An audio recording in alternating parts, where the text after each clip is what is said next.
morning students, welcome to the St. Thomas School. Today we are going to learn about Standard 3 English Grammar.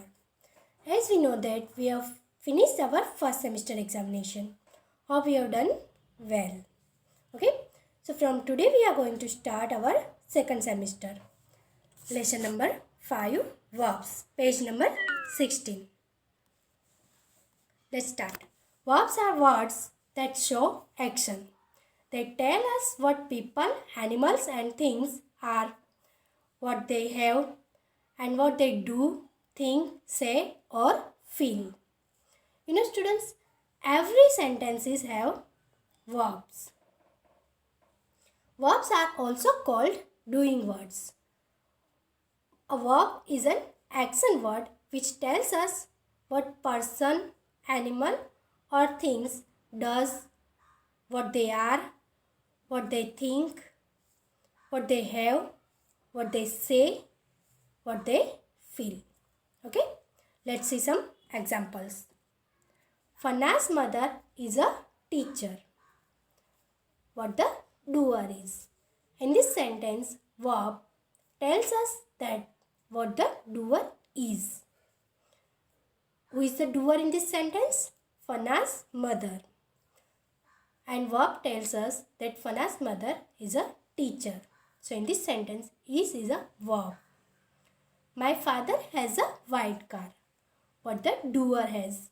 In this sentence, verb tells us that what the doer has. In this sentence, my father is a doer. And what he has? He has a white car. Okay, so has is a verb. I was happy to see my aunt. What the doer feels and does. In this sentence, verb tells us that what the doer feels and does. Doer feels happy. He feels happy to see his or her aunt. I wrote 2 letters this morning. What the doer does. In this sentence, verbs tells us that what the doer does. What the doer does? Doer wrote 2 letters. So wrote is a verbs. Tarun screamed when he saw the lizard. What the doer says and does. In this sentence, scream and saw. These 2 words are verbs. These 2 words tells us that what the doer says and does. Okay.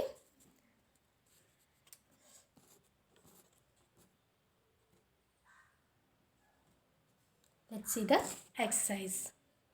A. Underline the nouns and circle the verbs in the following sentences. What do you have to do in this exercise? You have to identify the nouns and the verbs. You have to underline the nouns and circle the verbs.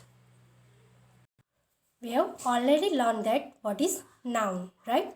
Noun is a naming word that name people, animals, place or things. Okay? Let's see the first sentence. The farmer planted wheat in the field. So in this sentence, farmer, wheat and field are naming words. Okay, so these 3 words are noun. And planted. Planted is a verb because it tells us about action. Okay. Now second. The dancer dances on her tiptoes. So in this sentence, dancer and tiptoes. These 2 words are naming words. Nouns. And dances. Dances is a verb because it shows a action. What the doer does. So we have to circle here and underline dances and tiptoe. Okay. Now the next. The bikers raced up the hill. So in this sentence, bikers and hill. These 2 words are naming words, nouns. And Rest. Rest is a verb because it shows action. What the doer does. Okay. So, complete this exercise in your book and in your fair book as a homework. Okay, students? Thank you.